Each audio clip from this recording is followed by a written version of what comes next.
손 놔라. 아프다. 혜순이 팔을 빼려 했지만 은주는 놓아주지 않았습니다. 어머니, 제발 협조해 주세요. 안 그러면 안 그러면 뭐? 뭘 어쩌겠다는 거냐? 혜순의 목소리가 떨렸어요. 처음으로 아들 부부에게서 위협적인 분위기를 느꼈습니다. 바로 그때 강석이 뒤에서 다가왔어요. 어머니, 정말 안 하실 거예요? 안 한다고 했잖아. 혜순이 소리쳤습니다. 절벽 끝에서 파도 소리가 점점 더 크게 들려왔습니다. 등대 사이렌도 규칙적으로 울리고 있었죠.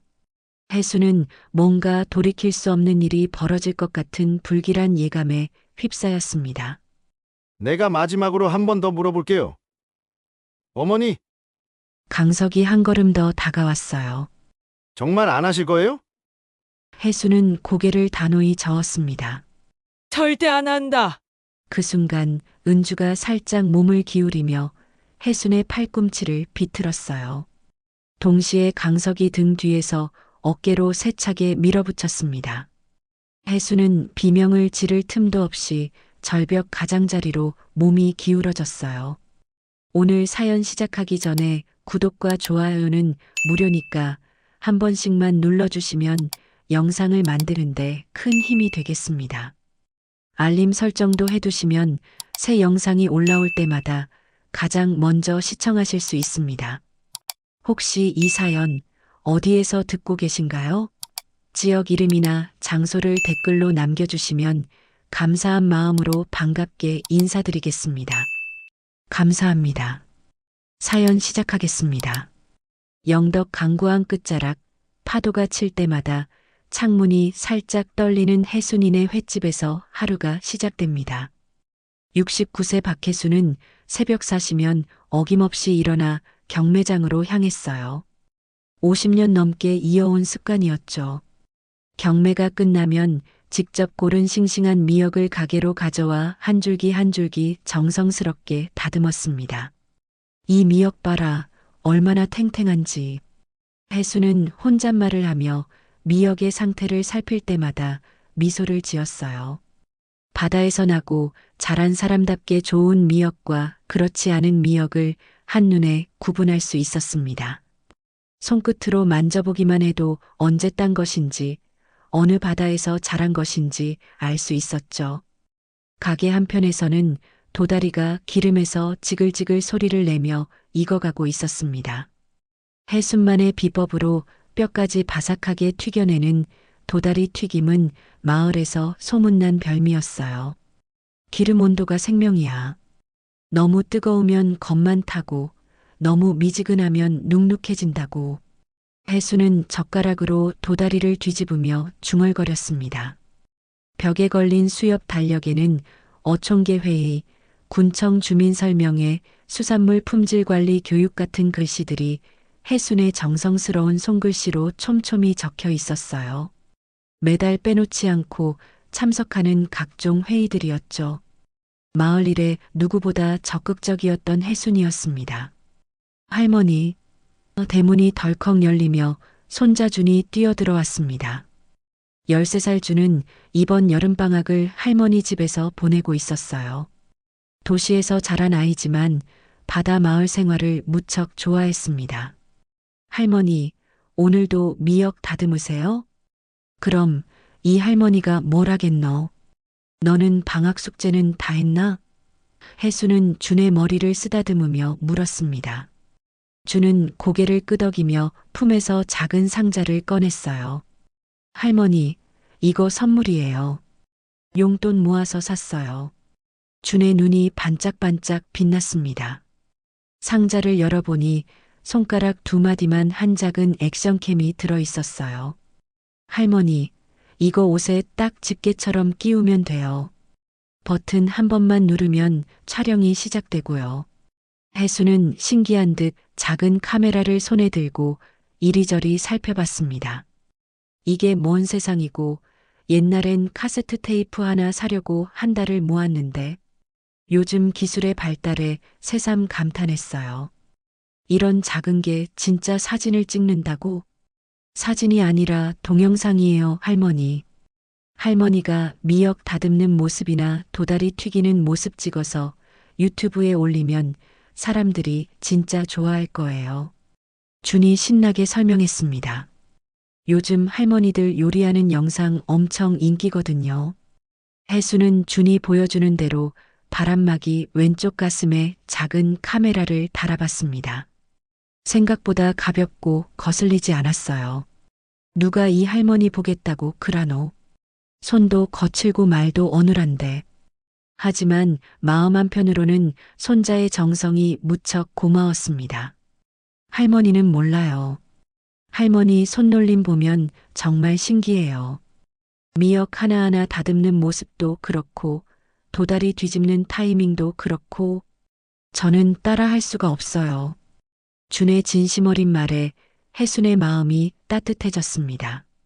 그래, 이 할머니 손놀림이 그렇게 특별한가? 혜순은 자신의 손을 내려다봤어요. 거칠고 주름진 손이었지만 이 손으로 평생 가족을 먹여 살려왔죠. 젊은 시절 물질을 할 때도 횟집을 운영할 때도 이 손이 모든 일을 해냈습니다. 준이 카메라 사용법을 자세히 설명해 줬어요. 할머니, 이거 자동 녹화 기능도 있어요. 걸을 때 진동을 감지하면 자동으로 켜져요. 그리고 버튼 한 번 더 누르면 녹화가 멈춰요. 정말 간단하죠? 혜수는 고개를 끄덕였습니다. 요즘 아이들은 이런 기계를 어떻게 이리 잘 다루는지 신기했어요. 그런 기능까지 있구나. 참 세상 좋아졌다. 하지만 한편으로는 이런 작은 기계가 사람의 일상을 다 담을 수 있다는 게 신기하면서도 조금은 어색했습니다. 밖에서 바람이 세게 불어왔습니다. 혜수는 창문 너머로 바다를 바라봤어요.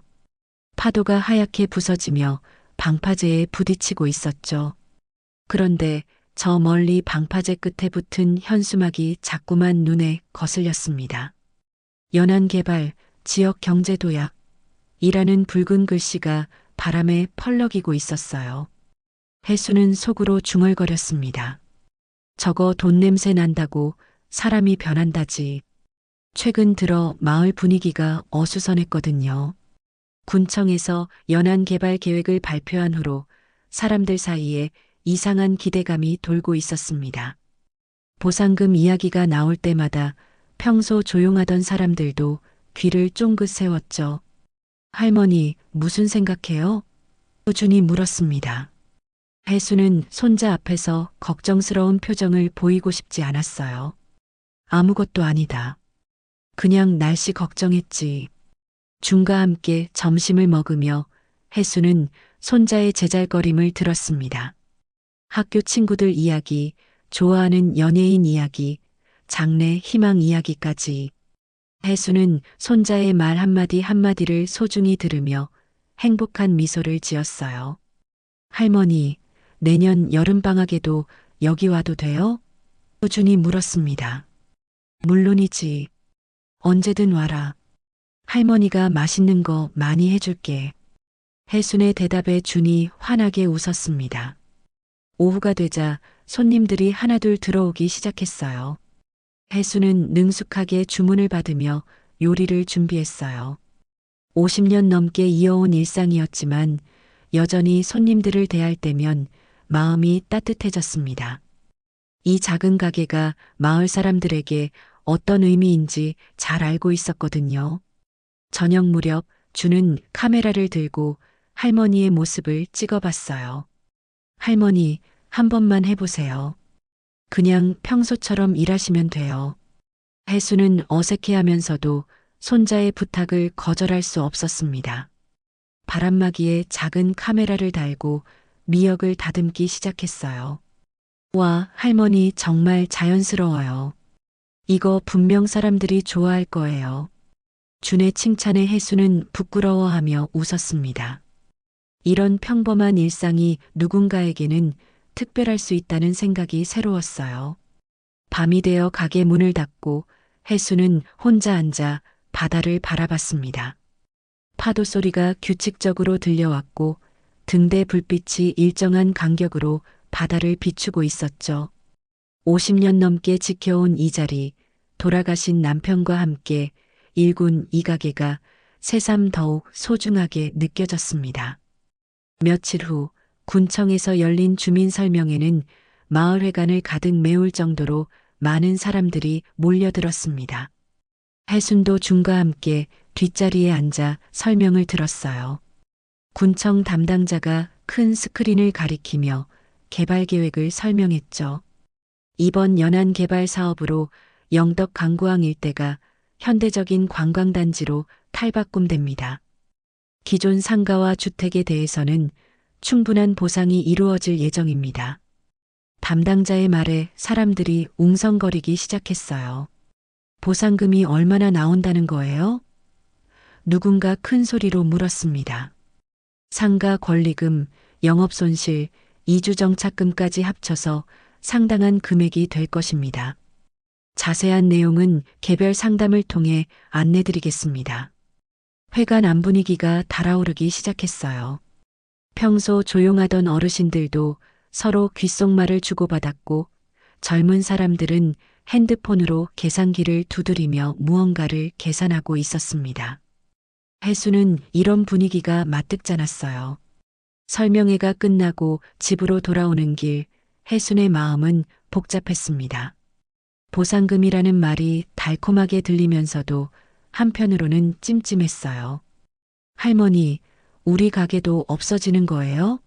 꾸준히 걱정스럽게 물었습니다. 글쎄다, 아직 확실한 건 아무것도 없어. 해수는 준의 손을 꼭 잡으며 대답했어요. 하지만 속으로는 이미 예감이 들고 있었습니다. 이런 개발 사업이 시작되면 작은 가게들은 설 자리가 없어진다는 걸 알고 있었거든요. 그날 저녁 오랜만에 아들 강석과 며느리 은주가 가게로 찾아왔습니다. 평소에는 명절이나 특별한 일이 있을 때만 오던 이들이 갑자기 나타난 것이 의외였어요. 더구나 은주는 평소보다 훨씬 상냥한 목소리로 말했습니다. 어머니, 오랜만이에요. 그동안 안 찾아뵈서 죄송해요. 은주가 해순의 팔을 붙잡으며 말했어요. 아, 엄마 아빠 왔네. 꾸준히 뛰어나와 인사했습니다. 그래, 할머니랑 잘 지내고 있지? 강석이 아들의 머리를 쓰다듬었어요. 들어와서 앉아라. 해수는 자리를 권했지만 마음 한편으로는 이들이 왜 갑자기 왔는지 궁금했습니다. 주는 부모님이 온 것이 신나는지 이것저것 자랑했어요. 아빠, 엄마, 할머니가 정말 요리 잘해요. 그리고 이것 봐요. 준이 할머니 바람막이에 달린 액션캠을 가리켰습니다. 제가 할머니한테 선물한 거예요. 할머니 요리하는 모습 찍어서 유튜브에 올리려고요. 우리 준이가 그런 걸 선물했구나.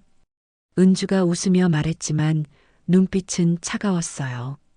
강석이 둘러앉은 자리에서 입을 열었습니다. 어머니, 오늘 설명회 다녀오셨죠? 어떻던가요? 별거 없었어. 개발한다고 하는데 우리 같은 사람들이야 뭘 알겠나? 해수는 담담하게 대답했어요. 어머니, 그런데 보상 이야기는 어떻게 생각하세요? 은주가 조심스럽게 물었습니다. 보상금이 꽤 많이 나온다고 하던데 어머니 연세도 있으시고 이참에 편하게 사시는 것도 좋을 것 같아요. 해수는 며느리의 말을 들으며 뭔가 이상한 느낌을 받았어요. 평소에 자신의 안부를 묻지도 않던 사람이 갑자기 편하게 살라고 하다니. 편하게 살기는 뭘 편하게 살아. 죽을 때까지 일해야지. 준이 옆에서 끼어들었어요. 할머니는 일하는 게 좋대요. 저도 할머니 도와드리는 거 재밌어요. 준아, 너는 잠깐 밖에서 놀고 와라. 어른들이 이야기할 게 있어. 강석이 아들을 내보냈습니다. 준이 나간 후 은주가 다시 입을 열었어요. 어머니, 요즘 세상이 많이 변했어요. 이런 기회는 흔하지 않거든요. 서류 같은 것도 복잡하고 어머니 혼자서는 어려우실 텐데 저희가 좀 도와드릴게요. 무슨 도움을 준다는 거냐? 혜순이 물었습니다. 위임장만 써주시면 저희가 모든 절차를 다 처리해 드릴게요.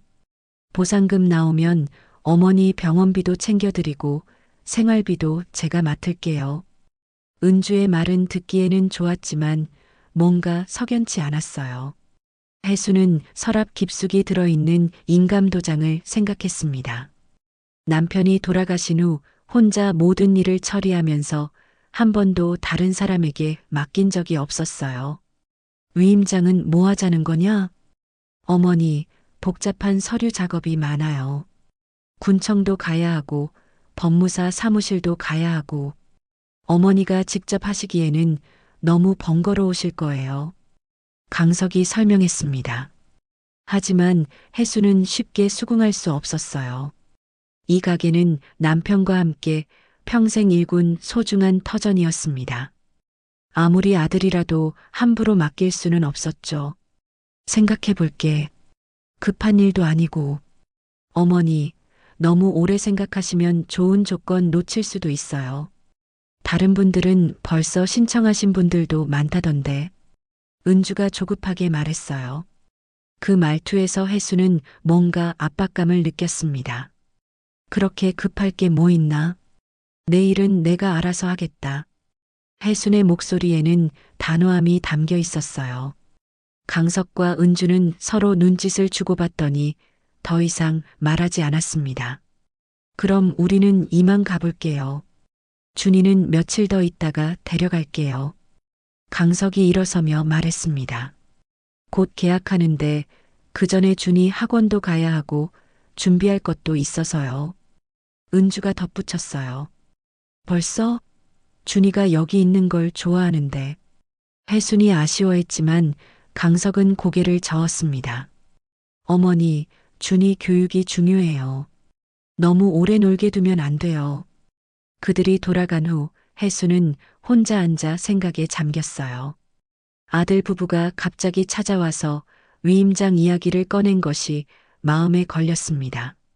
평소에는 연락도 잘 안 하던 사람들이 보상금 이야기가 나오자마자 나타난 것도 의심스러웠고요.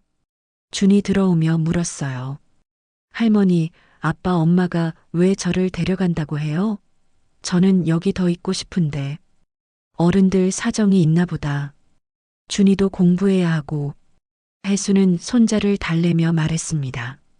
할머니, 제가 선물한 카메라로 바닷길 찍어보세요. 혹시 모르니까 자동 녹화 기능도 켜놔요.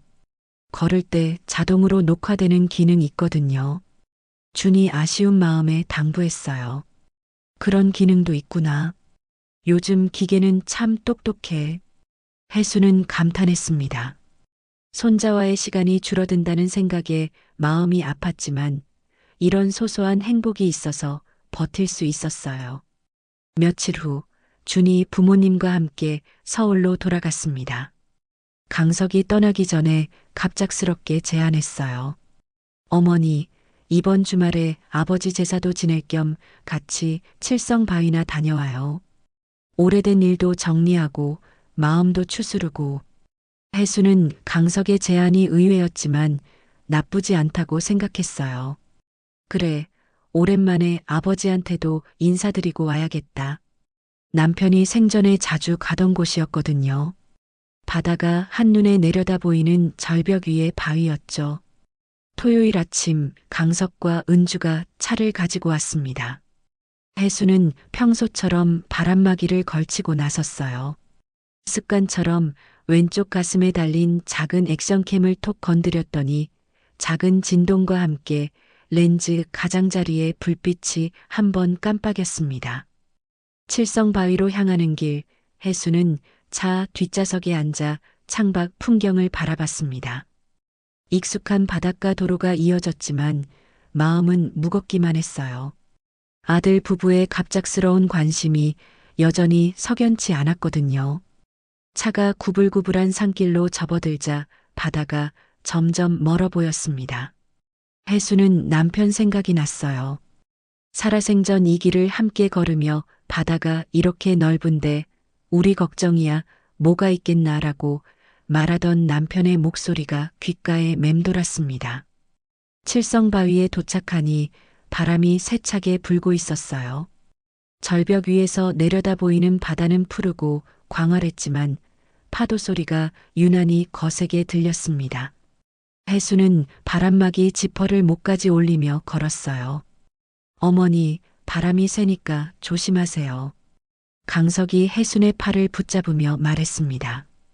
그런데 그 손길이 이상하게 차갑게 느껴졌어요. 평소 아들의 손이 이렇게 차가웠나 싶을 정도로 말이죠. 바위 위에 간단한 제사상을 차렸습니다.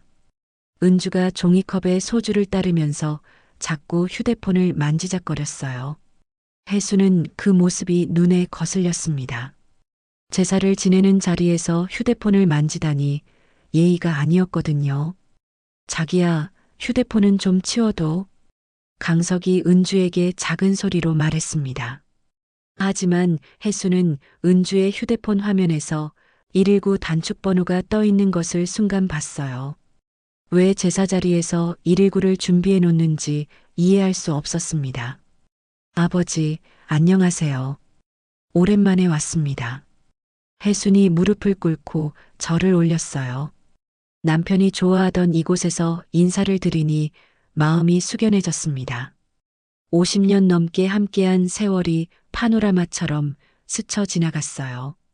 강석과 은주도 절을 올렸지만 왠지 성의가 없어 보였습니다. 특히 은주는 절을 올리면서도 계속 시계를 보고 있었어요. 뭔가 시간을 재고 있는 것 같았습니다. 어머니, 이제 본격적으로 이야기해 볼까요? 강석이 입을 열었습니다. 뭔 이야기를 하자는 거냐? 해순이 물었어요. 위임장 말이에요. 정말 이번이 마지막 기회예요. 그 이야기는 집에서도 할 수 있는 거 아니냐? 왜 하필 여기서 하자고 하는 거냐? 해순의 목소리에는 의심이 섞여 있었습니다. 아무리 생각해도 이상했거든요. 어머니, 아버지도 하늘에서 보고 계실 텐데 현명한 선택을 하시길 바라실 거예요. 은주가 끼어들었습니다. 돌아가신 분까지 끌어들이면서 그런 말을 하는 거냐? 해순의 목소리가 차가워졌어요.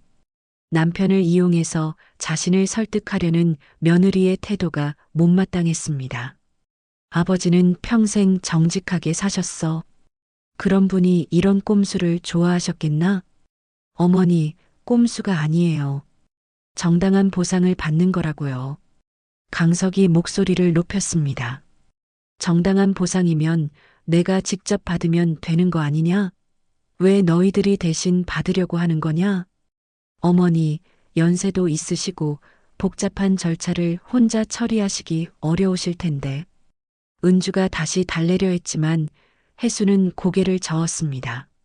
나이 들었다고 바보가 되는 건 아니다. 내 일은 내가 알아서 한다. 해순의 단호한 목소리에 강석과 은주의 얼굴이 굳어졌어요. 바람이 더욱 세게 불어왔습니다.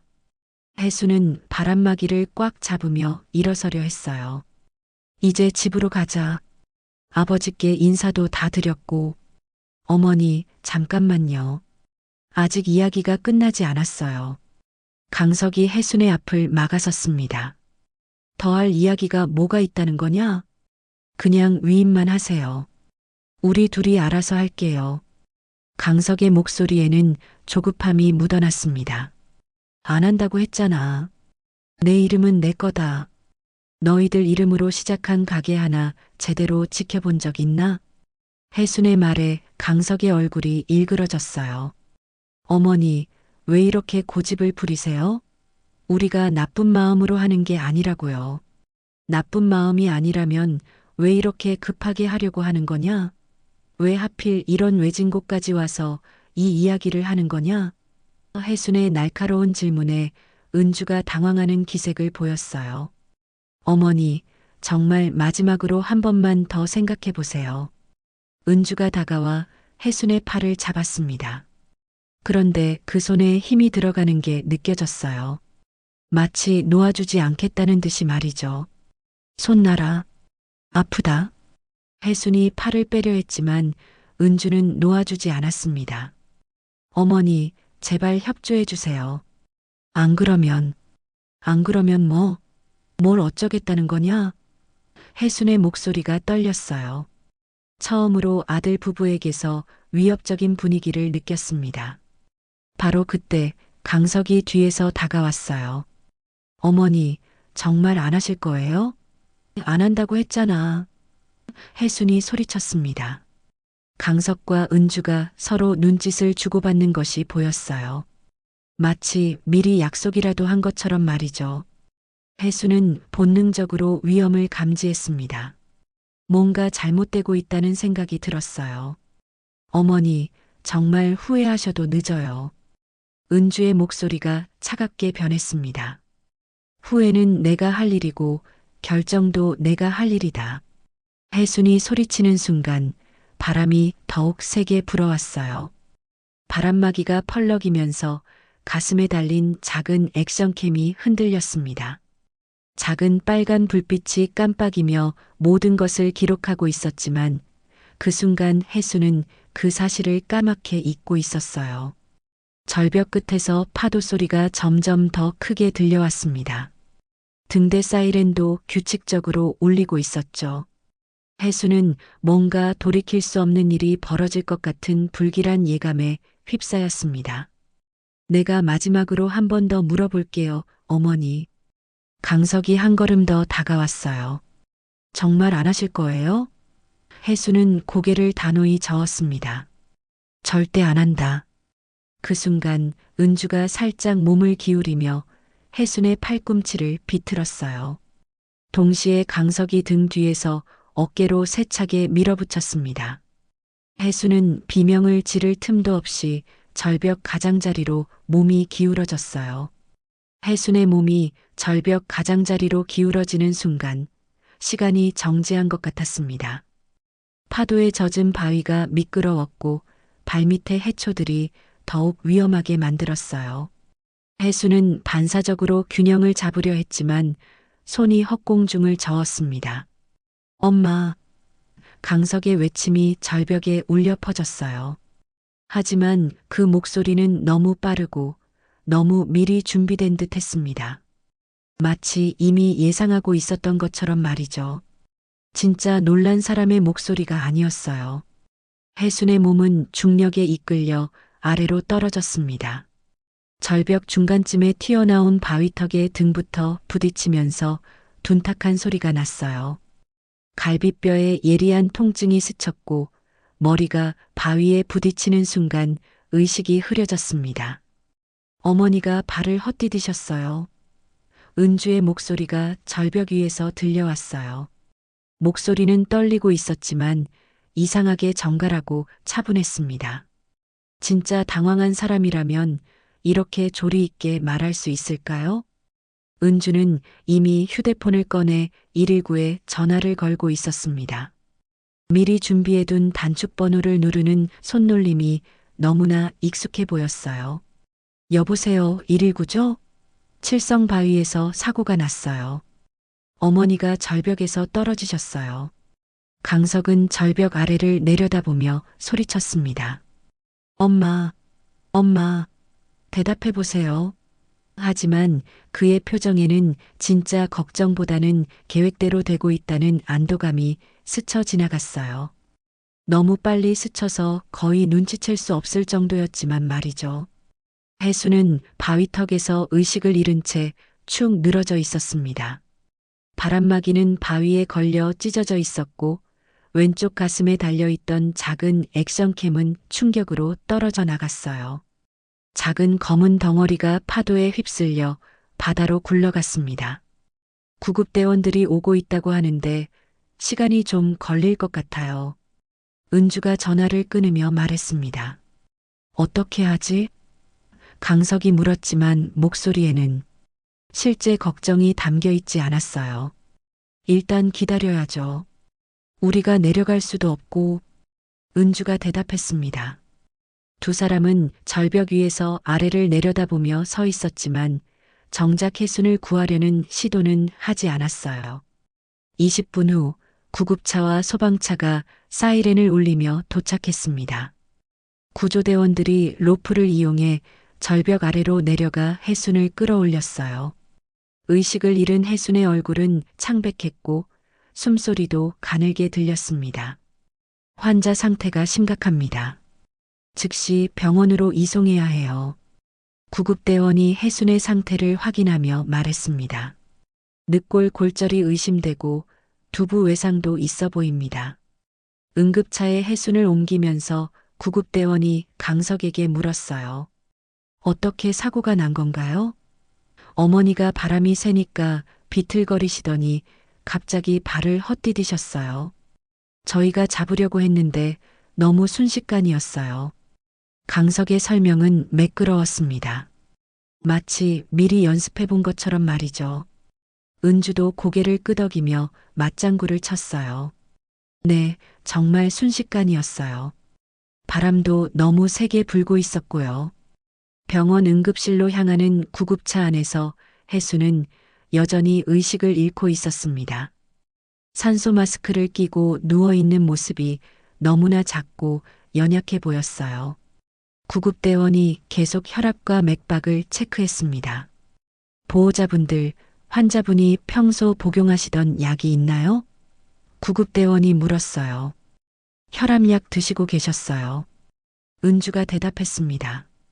하지만 그녀는 며칠 전 약국에서 혜순의 혈압약을 이뇨제로 받고 조제받았다는 사실은 말하지 않았어요. 병원에 도착하자 의료진들이 혜순을 응급실로 옮겼습니다. 보호자는 누구세요? 간호사가 물었어요. 저희가 아들, 며느리입니다. 강석이 대답했습니다. 환자분 상태를 정확히 파악하려면 CT 촬영이 필요합니다. 늑골 골절과 경막 하출혈 가능성이 있어요. 의사가 설명했습니다. 생명에는 지장이 없을까요? 은주가 걱정스러운 척 물었지만 눈빛은 차가웠어요. 지금으로서는 정확히 말씀드리기 어렵습니다. 의식을 회복하면 더 정확한 진단이 가능할 것 같아요. 의사의 대답에 강석과 은주는 서로 눈짓을 주고받았습니다. 병원 복도에서 기다리는 동안 강석이 조용히 말했어요. 이제 위임장 문제는 해결됐네. 여기서 그런 말하면 안 돼요. 은주가 주변을 살피며 말했습니다. 혹시 몰라서 묻는데 보험은 어떻게 되죠? 강석이 간호사에게 물었어요. 보험은 보호자분들이 직접 처리하셔야 해요. 그런데 환자분 상태가 더 중요하지 않나요? 간호사의 말에 강석은 어색하게 웃었습니다. 물론이죠. 어머니가 제일 중요하죠. 그런데 혹시 의료비가 많이 나올까봐 걱정이 되어서요. 환자분 명의로 된 서류들이 필요할 텐데 혹시 위임받으신 게 있나요? 행정직원이 물었어요. 아직은 없어요. 그런데 어머니가 의식을 잃으신 상태니까 저희가 대신 처리해도 되는 거죠? 긴급한 의료행위는 가능하지만 재산 관련 서류는 본인 의식이 있을 때 직접 처리하셔야 해요. 행정직원의 대답에 강석의 얼굴이 굳었습니다. 그날 밤 혜수는 여전히 의식을 회복하지 못했어요. 중환자실에서 각종 장비에 연결된 채 누워 있었습니다. 강석과 은주는 병원에서 밤을 새웠지만 정작 혜순을 걱정하는 모습보다는 뭔가를 계산하는 듯한 표정이었어요. 내일 아침에 의사 선생님과 다시 상담해보자. 강석이 말했습니다. 그리고 혹시 모르니까 법무사 사무실에도 문의해봐야겠어. 은주가 덧붙였어요. 한편 칠성바위 아래 바닷가에서는 밤새 파도가 몰아쳤습니다. 해순의 바람막이에서 떨어진 작은 액션캠은 파도에 휩쓸려 바위 사이를 구르고 있었어요. 다행히 방수 기능이 있어서 물에 젖어도 내부는 안전했습니다. 작은 카메라 안에는 오늘 오후의 모든 것이 고스란히 담겨 있었어요. 강석과 은주의 대화, 위협적인 분위기, 그리고 혜순을 밀어뜨린 결정적인 순간까지 말이죠. 하지만 아무도 그 사실을 알지 못했습니다. 새벽이 되어서야 파도가 잠잠해졌어요. 액션캠은 바위 틈에 끼어 더 이상 굴러가지 않았습니다.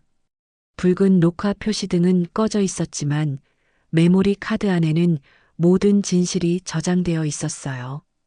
병원에서는 혜순의 상태가 안정화되기를 기다리고 있었습니다. 의료진들은 최선을 다해 치료하고 있었지만 강석과 은주는 다른 것들을 더 걱정하고 있었어요. 과연 혜순이 의식을 회복할까? 그리고 혹시 무언가를 기억하고 있을까 하는 것들 말이죠. 사흘이 지난 아침, 이른 해루지를 나온 청년 김동호가 칠성바위 아래 갯바위를 뒤지고 있었습니다. 미역과 전복을 찾던 중 바위 틈에 끼어 있는 작은 검은 물체를 발견했어요. 이게 뭐지? 동호는 신기한 듯 그것을 건져 올렸습니다. 손가락 2마디만 한 작은 액션캠이었어요. 집게 부분이 부러져 있었지만 본체는 멀쩡해 보였습니다. 누가 떨어뜨린 건가? 동호는 카메라를 주머니에 넣고 해루지를 계속했어요. 집으로 돌아온 동호는 액션캠을 자세히 살펴봤습니다. 방수 기능이 있어서 물에 젖어도 내부는 괜찮아 보였어요. 주인이 있을 텐데 파출소에 가져다 줘야겠다. 분실물을 발견하면 신고하는 것이 당연했거든요. 오후에 동호는 영덕 파출소로 향했습니다. 안녕하세요. 바다에서 이걸 주웠는데요. 경찰관이 카메라를 받아들고 살펴봤어요. 액션캠이네요. 언제 어디서 주우셨어요? 오늘 아침에 칠성바위 아래 갯바위에서 주웠어요. 바위 틈에 끼어 있더라고요. 알겠습니다. 분실물로 접수해 두겠습니다. 경찰관이 분실물 대장에 기록했어요. 한편 서울에서는 준이 부모님과 함께 할머니 병문안을 위해 영덕으로 내려오고 있었습니다. 차 안에서 준은 계속 걱정스러워했어요. 할머니 정말 괜찮으실까요? 의사 선생님 말씀으로는 안정적이라고 하시던데. 강석이 대답했습니다. 은주도 걱정스러운 표정을 지었어요. 어머니가 빨리 깨어나셨으면 좋겠어요. 병원에 도착해서 혜순을 본 주는 충격을 받았습니다. 각종 장비에 연결된 할머니의 모습이 너무 안쓰러웠어요. 할머니, 준이 유리창에 손을 대며 눈물을 글썽였습니다. 의사가 나와서 설명했어요. 환자분 상태는 안정적입니다. 하지만 의식을 회복하려면 좀 더 시간이 걸릴 것 같아요.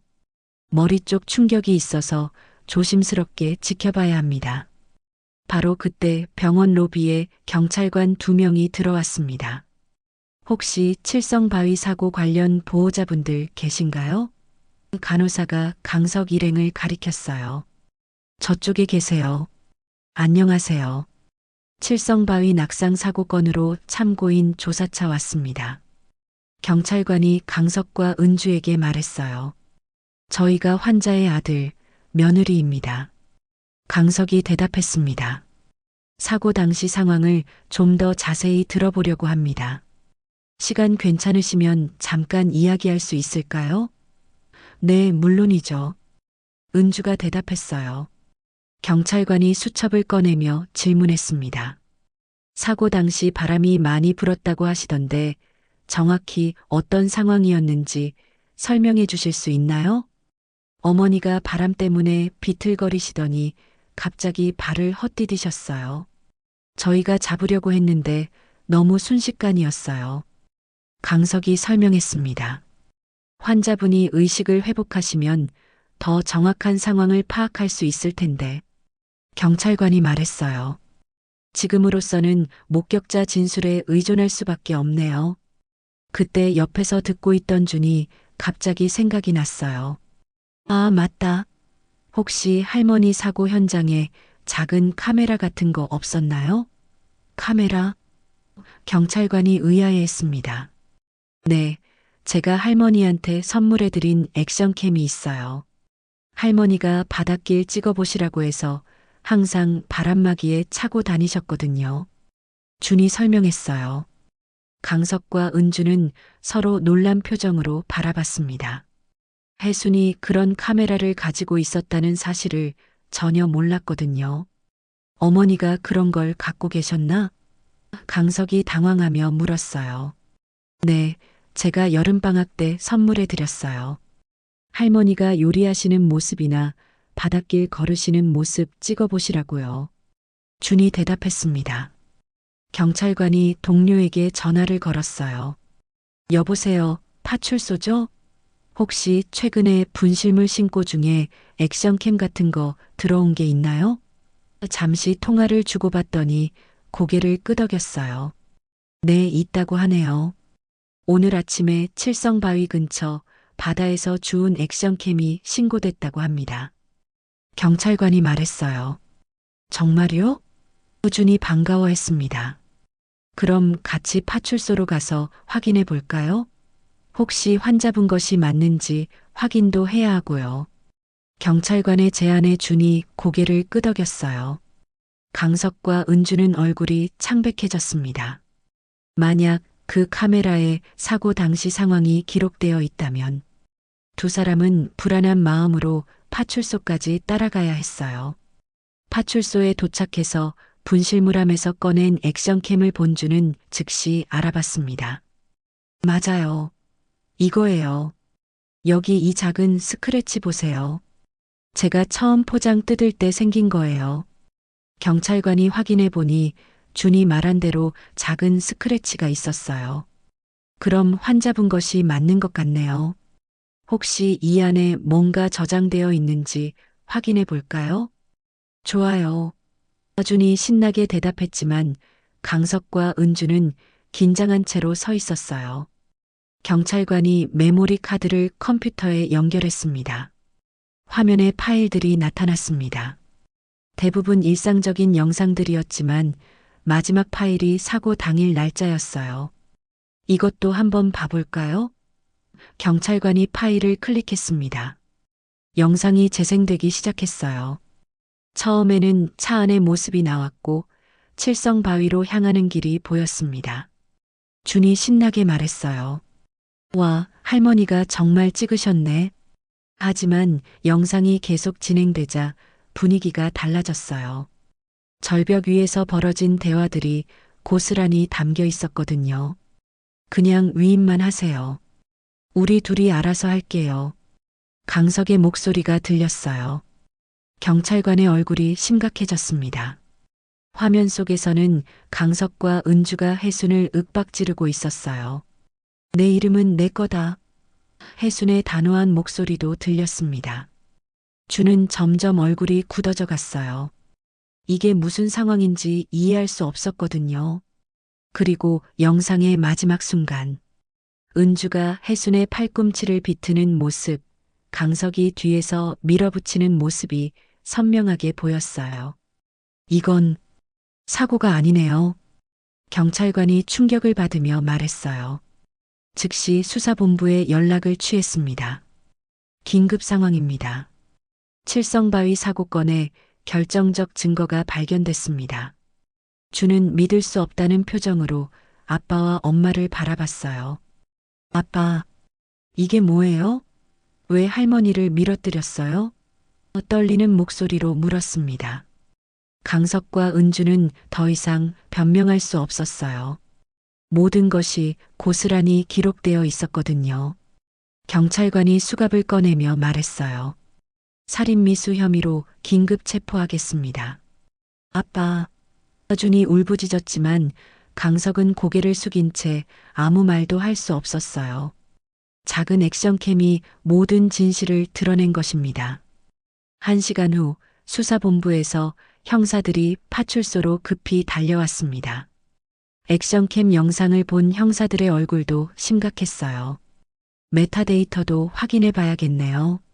시간, 장소, 모든 정보가 일치하는지 정밀 분석이 필요합니다. 디지털 포렌식 전문가가 즉시 투입되었어요. 영상 분석 결과 조작의 흔적은 전혀 없습니다. 음성도 선명하고 화질도 좋네요. 특히 등대 불빛과 파도 소리의 시간 동조화가 완벽합니다. 그럼 이건 명백한 살인미수 사건이군요. 담당 형사가 지시했어요. 강석과 은주 둘 다 긴급 체포 영장을 신청하겠습니다. 주는 파출소 한편에 앉아 계속 울고 있었습니다. 믿고 싶지 않았지만 영상은 너무나 명확했어요. 아빠와 엄마가 할머니를 일부러 밀어뜨린 것이었습니다. 왜 그런 짓을 했을까? 준이 중얼거렸어요. 강석과 은주는 수갑이 채워진 채 조사실에 앉아 있었습니다. 더 이상 변명할 여지가 없었어요. 영상에는 모든 것이 고스란히 담겨 있었거든요. 영상은 조작이에요. 은주가 마지막까지 발악했지만 소용없었습니다. 조작이라고 하시는데 메타데이터 분석 결과 원본 그대로입니다. 게다가 음성 분석에서도 두 분의 목소리가 정확히 일치하네요. 형사가 차가운 목소리로 말했어요. 형사는 추가 증거들을 하나씩 제시했습니다. 며느리 은주 씨 사건 전날 약국에서 시어머니 혈압약을 이뇨제로 바꿔 조제받은 기록이 있습니다. 이것도 설명해 주시겠어요? 은주의 얼굴이 더욱 창백해졌어요. 그건 실수였어요. 약사가 잘못 준 거예요. 하지만 약국 CCTV에는 은주가 직접 약품명을 확인하며 바꿔달라고 요청하는 모습이 선명히 찍혀 있었습니다. 실수라고 하기에는 너무 의도적이네요. 이뇨제는 노인에게 탈수와 어지럼증을 유발할 수 있습니다. 미리 시어머니를 약하게 만들려던 계획이었던 것 같은데요. 강석도 더 이상 부인할 수 없었어요. 엄마, 나도 어쩔 수 없었어. 사업이 망하고 빚이 너무 많아서 어쩔 수 없다는 말로 살인을 정당화할 수 있다고 생각하세요? 형사가 준엄하게 물었습니다. 조사가 진행되면서 더 많은 사실들이 밝혀졌어요. 강석은 사업 실패로 거액의 빚을 지고 있었고 은주는 온라인 도박으로 빚이 눈덩이처럼 불어나 있었습니다. 두 사람은 혜순의 보상금을 노리고 있었던 것이죠. 보상금이 얼마나 나올 것으로 예상하셨나요? 한 5억 정도. 아니, 정확히는 모르겠어요. 강석이 작은 목소리로 대답했어요. 5억 때문에 어머니를 죽이려 했다는 말씀이신가요? 한편 병원에서는 혜순이 여전히 의식불명 상태였습니다. 의료진들은 최선을 다해 치료하고 있었지만 언제 깨어날지 알 수 없었어요. 주는 할머니 곁에 앉아 손을 꼭 잡고 있었습니다. 할머니, 빨리 일어나세요. 할머니가 옳았어요. 아빠랑 엄마가 나쁜 일을 하려고 했어요. 준이 울먹이며 말했어요. 제가 선물해드린 카메라가 할머니를 지켜줬어요. 간병인 아주머니가 준을 위로했습니다. 내가 참 용감하구나. 내가 아니었으면 진실을 밝힐 수 없었을 거야. 정말 할머니가 깨어나실까요? 물론이지. 할머니는 강한 분이야. 그 시각 마을에서는 사건 소식이 빠르게 퍼지고 있었습니다. 어촌계 사람들은 충격을 감추지 못했어요. 아들이 어머니를 그렇게 했다고? 돈 때문에 그런 일을 저질렀다니. 혜순이 아주머니가 그렇게 고집부리실 때 다 이유가 있었구나. 동네 사람들이 수군거렸어요. 위임장 안 써준다고 그런 짓을 하다니 사람이 어떻게 그럴 수 있나? 수협 사무실에서도 긴급회의가 열렸습니다. 이번 개발 사업 다시 검토해 봐야겠어요. 이런 식으로 보상금 때문에 가족끼리 싸우게 만들면 안 되죠. 계장이 심각한 표정으로 말했어요. 혜순이 아주머니 말이 맞았어. 사람이 돈 앞에서 변한다고 했잖아. 어촌계 총무가 한숨을 쉬었습니다. 앞으로는 더 신중하게 접근해야겠어요. 며칠 후 강석과 은주의 구속영장이 발부되었습니다. 법원은 증거인멸과 도주의 우려가 있고 피해자가 의식불명 상태여서 추가 범행 가능성이 있다며 구속을 결정했어요. 구치소로 이송되는 강석과 은주의 모습이 뉴스에 나왔습니다. 영덕 칠성바위 살인미수 사건의 용의자들이 구속됐습니다. 피해자의 손자가 우연히 발견한 액션캠 영상이 결정적 증거가 되었습니다. 뉴스를 본 마을 사람들은 다시 한번 충격을 받았어요. 액션캠이 뭐예요? 요즘 젊은 사람들이 쓰는 작은 카메라래요. 그런 게 다 찍혔다고요? 혜순이네 횟집은 문이 굳게 닫혀 있었습니다. 가게 앞에는 마을 사람들이 가져다 놓은 꽃다발들이 놓여 있었어요. 빨리 나으세요. 진실이 밝혀져서 다행입니다. 같은 메시지가 적힌 카드들도 함께 있었습니다. 병원에서는 준이 혼자 할머니를 돌보고 있었어요. 친척들이 와서 도와주겠다고 했지만 준은 할머니 곁을 떠나고 싶지 않았습니다. 할머니, 저 혼자라도 할머니 지킬게요. 의사가 정기 검진을 마치고 나와서 말했어요. 환자분 상태가 조금씩 좋아지고 있어요. 뇌파도 안정적이고 생체 신호도 정상 범위예요. 곧 의식을 회복하실 수도 있겠어요. 주는 희망을 품고 할머니께 말했어요. 할머니, 들리세요? 나쁜 사람들 다 잡혔어요. 이제 안전해요. 빨리 일어나서 다시 미역국 끓여주세요. 하지만 혜수는 여전히 잠들어 있었습니다. 그날 밤 주는 할머니 병실에서 잠이 들었어요. 꿈에서 할머니와 함께 바닷길을 걸으며 액션캠으로 영상을 찍고 있었습니다. 할머니가 웃으면서 말했어요. 준아, 고마워. 내가 나를 구해줬구나. 새벽이 되어 준이 잠에서 깨어났을 때 병실은 여전히 조용했습니다. 의료 장비의 신호음만이 규칙적으로 들리고 있었어요. 하지만 준은 느낄 수 있었습니다. 할머니가 곧 깨어날 것이라는 걸 말이죠. 창밖으로는 새벽 바다가 보였습니다. 파도가 규칙적으로 밀려왔다가 다시 빠져나가고 있었어요. 마치 할머니의 숨소리처럼 고요하고 평화로웠습니다. 진실이 밝혀진 후 바다도 더 평온해 보였어요. 일주일 후 혜순의 손가락이 미세하게 움직였습니다.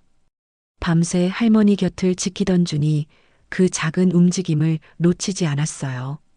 할머니 깨어났어요. 준이 간호사 호출 버튼을 눌렀습니다. 의료진이 급히 달려와 혜순의 상태를 확인했어요. 환자분이 의식을 회복하고 계세요. 의사가 기뻐하며 말했습니다. 혜순은 천천히 눈을 뜨며 주변을 둘러봤어요. 처음에는 초점이 맞지 않았지만 점차 또렷해졌습니다. 여기가 어디지? 혜순의 목소리는 가늘었지만 또렷했어요. 할머니, 병원이에요. 할머니가 사고를 당하셨어요. 준이 할머니의 손을 꼭 잡으며 눈물을 흘렸습니다. 혜수는 차츰 기억을 되찾아갔어요. 칠성바위, 강석과 은주, 그리고 그들이 자신을 밀어뜨린 순간까지. 준아, 강석이와 은주가. 혜순의 목소리가 떨렸습니다. 네, 할머니. 다 밝혀졌어요. 할머니가 차고 계신 카메라가 모든 걸 기록했어요. 준이 말했지만 목소리에는 기쁨보다 복잡한 감정이 더 많이 섞여 있었어요. 할머니를 구했다는 안도감과 동시에 아빠, 엄마에 대한 실망감이 교차했습니다. 의사가 혜순의 상태를 점검했어요. 기적적인 회복입니다. 기억도 정상이고 언어 능력도 문제 없네요. 며칠 더 관찰해보고 퇴원 준비를 하셔도 될 것 같아요. 혜수는 조심스럽게 물었어요. 그래서 아빠는 어떻게 됐니? 아무리 배신당했어도 아들에 대한 마음을 완전히 버릴 수는 없었거든요. 아빠는 감옥에 갔어요. 준이 작은 목소리로 대답했습니다. 은주도 같이? 네, 두 분 다 감옥에 갔어요. 준의 목소리에는 슬픔이 가득했어요. 할머니를 구했다는 것은 기뻤지만 동시에 부모를 잃었다는 현실이 무겁게 다가왔습니다. 그때 담당 형사가 병실로 찾아왔습니다. 환자분이 깨어나셨다니 다행입니다. 혹시 사건 당시 상황을 진술해 주실 수 있을까요? 혜수는 고개를 끄덕였어요. 강석이와 은주가 위임장을 쓰라고 강요했어요. 안 써주겠다고 하니까 둘이서 협력해서 나를 밀어뜨렸습니다. 혜순의 진술은 액션캠 영상과 정확히 일치했어요. 액션캠 영상 덕분에 모든 것이 명확하게 기록됐습니다. 특히 음성 부분이 결정적이었어요. 형사가 설명했습니다. 그 카메라는 준이가 선물해 준 거예요. 바닷길 찍어보라고 해서 항상 차고 다녔거든요. 혜순이 준을 바라보며 말했어요. 내 손자가 나를 구해준 셈이지. 하지만 준은 복잡한 표정을 지었습니다. 할머니를 구한 것은 기뻤지만 동시에 부모를 감옥에 보낸 것 같아서 마음이 무거웠어요. 형사가 추가로 설명했습니다. 은주 씨가 사건 전날 약국에서 시어머니 혈압약을 이뇨제로 받고 조제받은 사실도 밝혀졌습니다.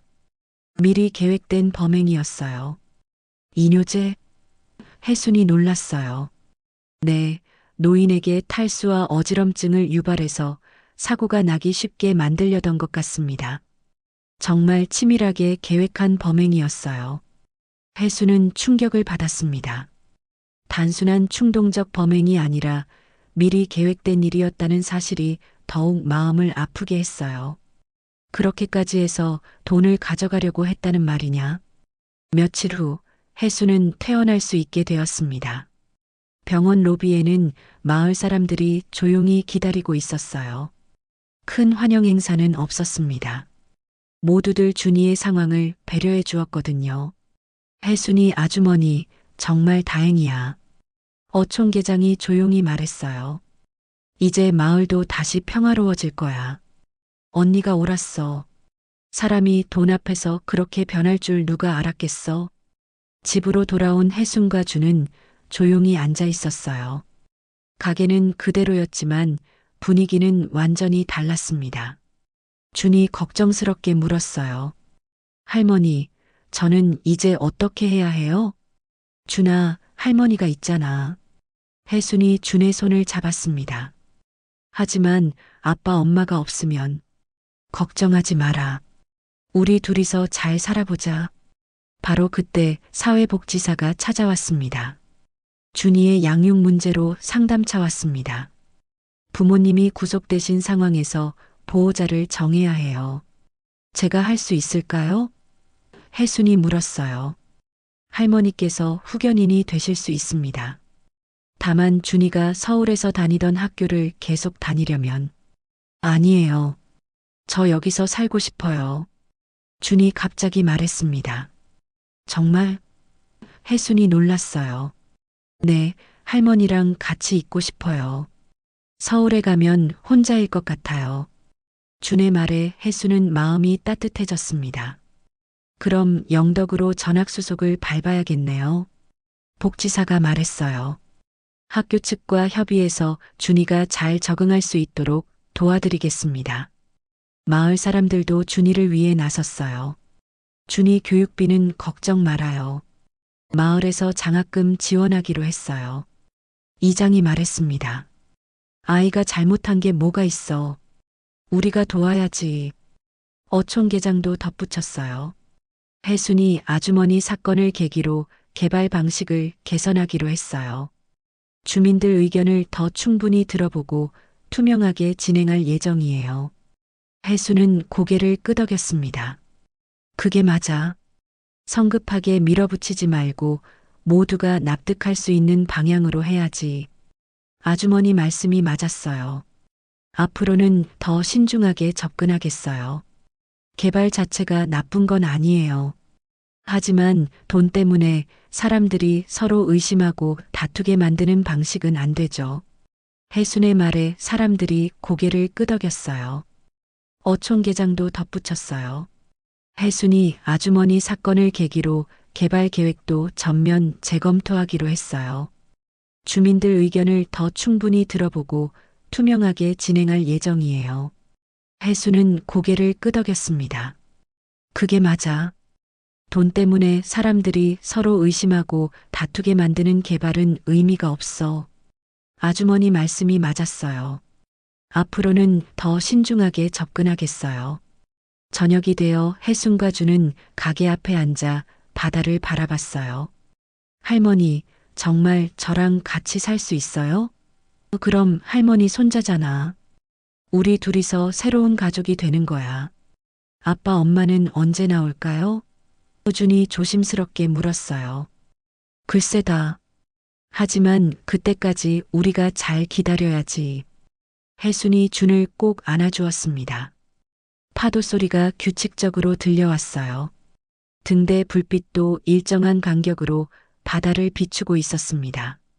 힘든 일이 있었지만 이제는 새로운 시작이었어요. 할머니와 손자 두 사람의 새로운 여정이 시작된 것입니다. 한 달 후 준의 전학 수속이 모두 완료되었습니다. 영덕 초등학교 첫 등교날 준은 새 책가방을 메고 긴장한 표정으로 집을 나섰어요. 혜순이 가게 앞까지 배웅해 주었습니다. 준아, 무슨 일 있으면 언제든 할머니한테 연락해. 네, 할머니. 그런데 정말 괜찮을까요? 애들이 저에 대해서 다 알 텐데. 준이 걱정스럽게 말했어요. 괜찮아. 이 마을 사람들은 좋은 사람들이야. 너를 이상하게 보지 않을 거야. 혜순이 준의 어깨를 토닥여 주었습니다. 당당하게 다녀와. 학교에 도착한 준을 담임 선생님이 따뜻하게 맞아주었어요. 준아, 우리 반에 온 걸 환영해. 친구들아, 서울에서 온 새 친구 준이야. 아이들이 호기심 어린 눈으로 준을 바라봤습니다. 와, 서울에서 왔어? 신기하다. 할머니가 진짜 용감한 분이라며? 아이들의 반응은 생각보다 순수했어요. 준이 걱정했던 것과는 달리 아무도 이상하게 보지 않았습니다. 점심시간에 한 여학생이 다가와 말했어요. 나는 민지야. 너 혼자 앉아 있으면 안 되지. 우리랑 같이 먹자. 고마워. 준이 수줍게 웃으며 대답했습니다. 조금씩 마음의 문이 열리고 있었어요. 우리 할아버지가 그러는데 내 할머니가 정말 대단한 분이래. 나쁜 사람들한테 굽히지 않으셨다고. 민지의 말에 준은 할머니가 자랑스러웠습니다. 할머니는 정말 강한 분이에요. 방과 후 집으로 돌아온 준이 혜순에게 말했어요. 할머니, 학교 생각보다 괜찮아요. 친구들도 좋고 선생님도 친절하세요. 다행이구나.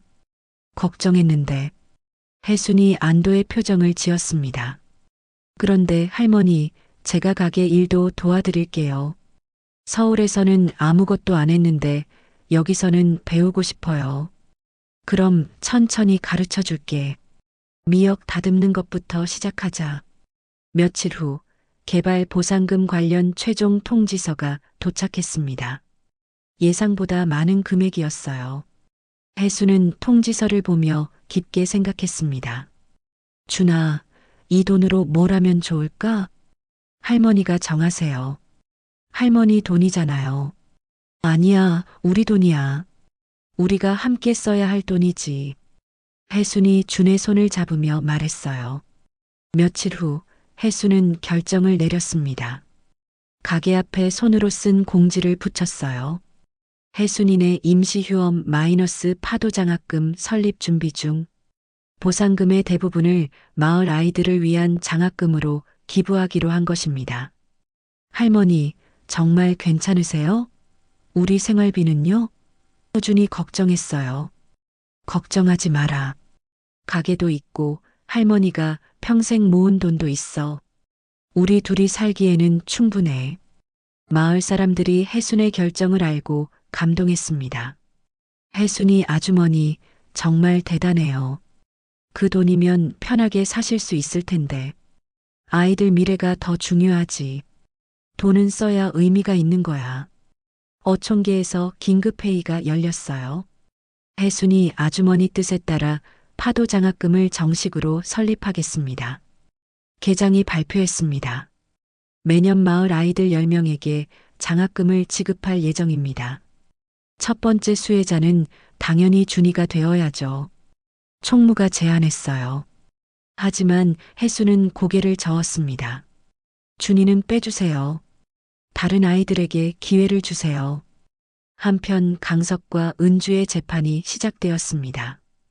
액션캠 영상과 각종 증거들로 인해 유죄는 명확했어요. 변호사도 정상 참작을 호소하는 것이 전부였습니다. 피고인들은 경제적 어려움을 이유로 존속살해를 시도했습니다. 이는 용납될 수 없는 범죄입니다. 검사가 엄중한 처벌을 요구했어요. 최종 선고일 혜순과 준은 법정에 참석했습니다. 피고인 강석은 살인미수 및 보험사기 미수 혐의로 징역 7년, 피고인 은주는 동일 혐의로 징역 5년을 선고합니다. 강석이 혜순을 바라보며 말했어요. 어머니, 정말 죄송합니다. 준이 잘 부탁드립니다. 은주도 고개를 숙였습니다. 어머니, 저희가 정말 잘못했어요. 법정을 나서며 준이 물었어요. 할머니, 아빠, 엄마를 용서할 수 있어요? 용서하고 안 하고는 시간이 정해주는 거야. 지금은 우리가 잘 사는 게 중요해. 혜순이 준의 어깨에 손을 올렸습니다. 계절이 바뀌어 여름이 왔습니다. 준은 완전히 영덕 생활에 적응했어요. 학교에서도 성적이 좋았고 친구들과도 잘 어울렸습니다. 무엇보다 할머니와 함께하는 시간이 행복했어요. 어느 날 준이 조심스럽게 물었어요. 할머니, 그때 액션캠 다시 써볼까요? 뭘 찍으려고? 할머니랑 제가 함께 사는 모습이요. 슬프지 않은 행복한 추억으로. 혜수는 웃으며 고개를 끄덕였어요. 그래, 우리 일상을 기록해보자. 힘든 일도 있었지만 이제는 새로운 추억을 만들어가는 거야. 준이 새로 산 작은 카메라를 꺼내며 할머니를 찍기 시작했어요. 화면에는 할머니와 손자가 함께 미역을 다듬는 모습, 숙제를 도와주는 모습, 바다를 바라보며 조용히 대화하는 모습들이 담겼습니다.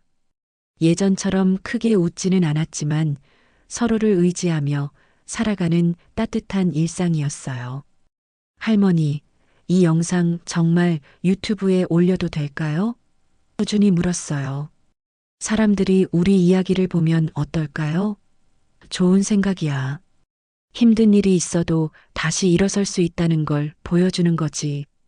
혜순이네 횟집은 다시 문을 열었습니다. 예전처럼 분주하지는 않았지만 마을 사람들이 하나둘 찾아와 주었어요. 혜순이 아주머니, 오늘도 미역국 하나 주세요. 준이도 잘 컸네. 이제 진짜 어엿한 영덕 사람이야. 저녁이 되어 혜순과 준은 가게 앞에 나란히 앉아 바다를 바라봤어요. 파도가 규칙적으로 밀려왔다가 다시 빠져나가고 있었습니다. 등대 불빛도 변함없이 바다를 비추고 있었어요. 할머니, 우리 정말 행복하죠? 그럼 이렇게 함께 있는데 뭐가 더 필요해? 혜순이 준을 꼭 안아주었습니다. 바람은 여전히 불고 파도는 여전히 밀려왔습니다. 하지만 이제는 두 사람이 함께였어요. 할머니와 손자라는 새로운 가족이 되어 서로를 지키며 살아가고 있었습니다. 작은 액션캠이 기록한 진실 덕분에 지킬 수 있었던 소중한 일상이었어요. 해가 완전히 지고 별이 떠오르기 시작했습니다. 혜순과 준은 여전히 바다를 바라보며 앉아 있었어요. 내일도 모레도 그 다음 날도 이렇게 함께 할 것입니다. 그것만으로도 충분히 행복했어요. 오늘 사연은 여기까지입니다. 이 사연이 마음에 남는다면 사랑하는 가족과 친구에게 널리 공유해 주세요. 어쩌면 그들의 인생 속에도 같은 이야기가 숨어 있을지 모릅니다. 구독과 좋아요, 그리고 댓글로 함께 마음을 나눠주세요. 지금까지 사연 따라 삼천리였습니다.